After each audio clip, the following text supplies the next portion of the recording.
Welcome to the Simply Pediatrics Podcast, simplifying holistic healthcare for infants and children. We're so glad you're here. Join Jennifer Zethner, holistic pediatric nurse practitioner and holistic mom of 3 on a mission. Listen in as she shares the answers to the most asked questions from parents in her practice every day and offers parents practical strategies and actionable steps to support their child's health and well-being. Enjoy this insightful episode of the Simply Pediatrics Podcast and stay tuned for more information at the end of the podcast.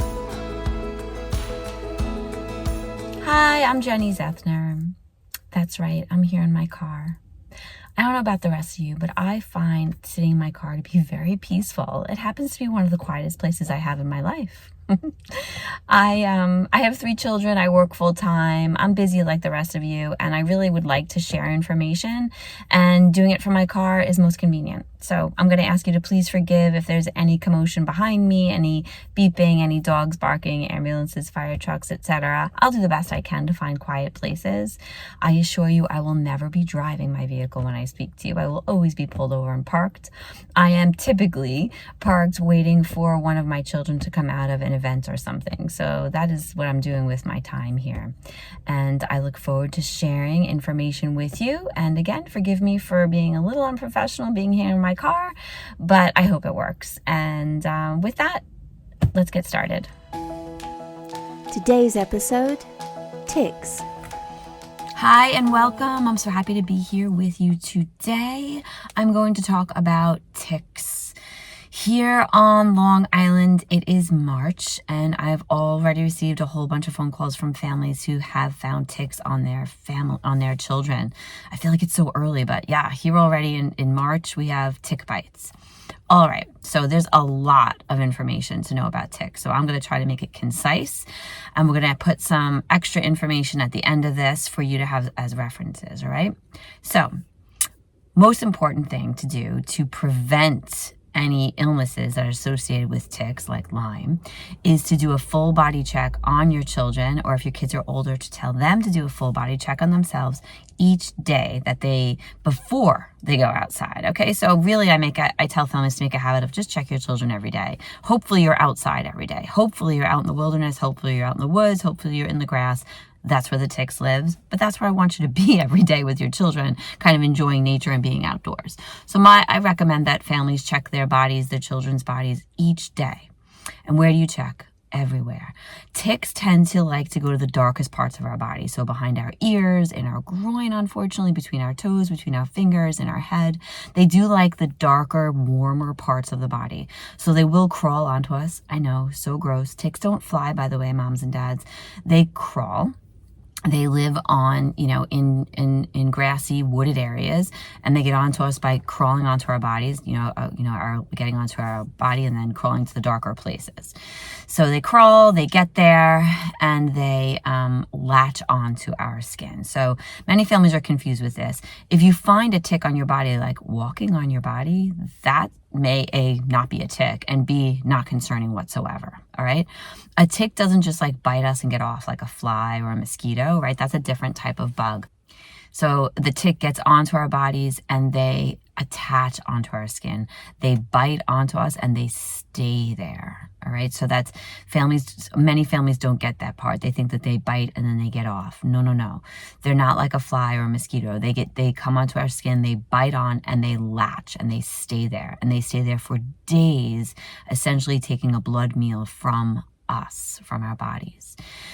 Apparently, according to infectious disease docs, the tick needs to be on the body for more than 24 hours.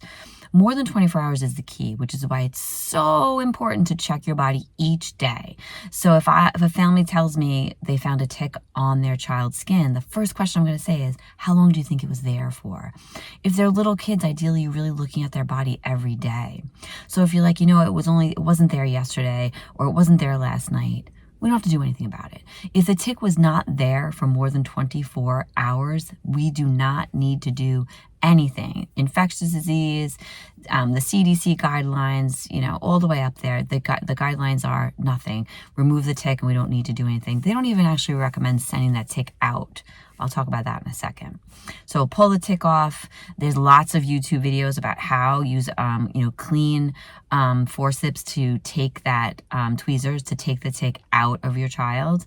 Please don't burn them. Please don't put Vaseline on them. Please don't put anything else on them. That's actually very dangerous. You want to take your tweezers and pull the tick out directly. And if you're not sure how to do it, of course, go to your medical provider or urgent care. All right. So checking your bodies each day, checking your child's body each day. If you find a tick on your child and you're like, no, it was not there for more than 24 hours, pull it off. You don't have to do anything. Cleanse the area like you would with any bug bite and let it be.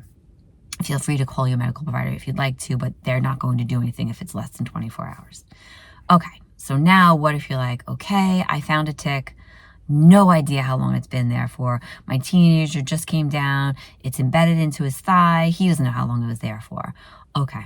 All right, moms and dads, if we find a tick and it's on there for greater than 24 hours, my recommendation is absolutely speak to your medical provider or, in fact, go to an infectious disease doc. Here on Long Island, we have a higher risk of, a tick-borne illness because we have so many ticks here. And so here and in other parts of the country, the recommendation is 1 dose of antibiotics to prevent the spread of tick-borne illness if the tick was on your body for more than 24 hours. And then the recommendation is that you get that antibiotic dose within 72 hours. So I do give that information to families, and I know many families don't want to do antibiotics.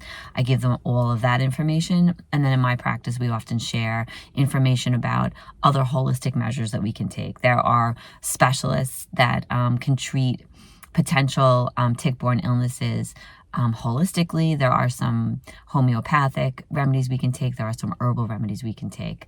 However, many families do want that prophylactic dose of antibiotics, which is completely, can be necessary in some cases. So those are your options. If you have found a tick and it's on your body for longer than 24 hours, remove it. You can seek medical attention. They will most likely recommend antibiotics. Okay, so removing the tick and having it tested. It's controversial. I'm going to tell you why. So if the tick was not on your body for longer than 24 hours, I really don't recommend testing it, and neither does the CDC. The reason for that is because if it was on for less than 24 hours and you send that tick out and get it tested, and it comes up that it's a carrier, right? So every tick does not carry diseases. That's important to know, right? So, but if you send that tick out and it did have diseases like Lyme, does that mean your child has it? Not necessarily. So for my families that do send the tick out, but the tick wasn't on your child's body for more than 24 hours and the tick came back with a disease, I understand the hysteria over that. By the time that test has come back, it is too late to do a prophylactic dose of antibiotics. So then the next level of care there could be to either just watch for signs of Lyme, which is like flu-like illness, rash, or you can also, about 4 to 6 weeks later, you can check lab work. So for some of my families who are really upset or worried, that is the other layer that you can do. It takes 6 weeks or so for any tick-borne illnesses to transmit into our blood. So we have to wait about 6 weeks to do that blood check. All right, so many families ask that about the Lyme disease blood work. That can be done. It's not really recommended if the tick wasn't on you for more than 24 hours, but I understand if you sent that tick out in your word and you want it done, you do need to wait the 6 weeks to have that lab work done. If the tick was on you for longer than 24 hours and you're going to do the prophylactic dose of antibiotics or you're not going to do the prophylactic round of antibiotics, I do encourage you to send the tick out, because if that tick comes back clean, then we can really rest assured that you're okay. Even though you did the prophylactic dose of antibiotic or you didn't, the tick was on for you longer than 24 hours, you're at risk. So you send the tick out and it comes back clean, we don't have to be as concerned. If the tick comes back and it shows that it has it's a carrier of tick-borne illnesses like Lyme, that's the most common one. There are others. You do not need to go on full rounds of antibiotics. So there are providers out there that do that. If the tick was on you longer and the tick came back positive, it's really not necessary because you can wait and check the blood. You can check the blood work within the, after 6 weeks.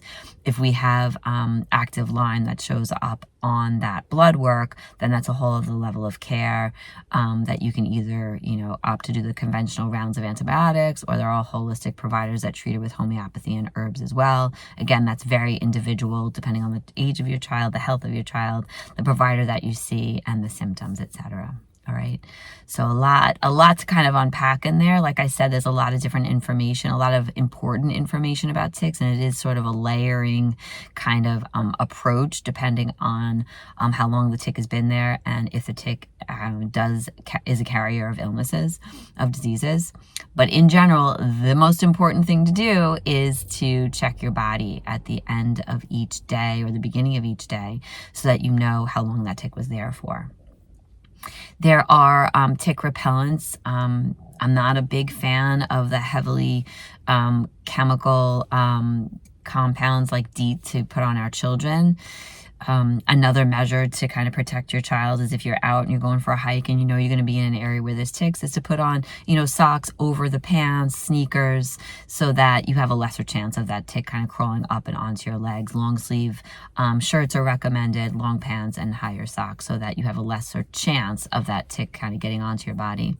There are natural bug repellents, including lemon eucalyptus, which does prevent ticks and other bugs from being attracted to you. So those natural bug repellents that contain lemon eucalyptus are not harmful for your child, and they also can prevent the bugs, including ticks, from going onto your body. So certainly you can look into doing that as well. All right, that is it for today. Again, tick bites are starting here on Long Island. It's March here, and if you want more information, there'll be more attachments at the end of this podcast. But that's it for me for today. Remember, parenting is a journey, and you're doing an amazing job. Stay curious and keep learning, and I'll see you next time. Thank you for joining Jennie on the Simply Pediatrics Podcast.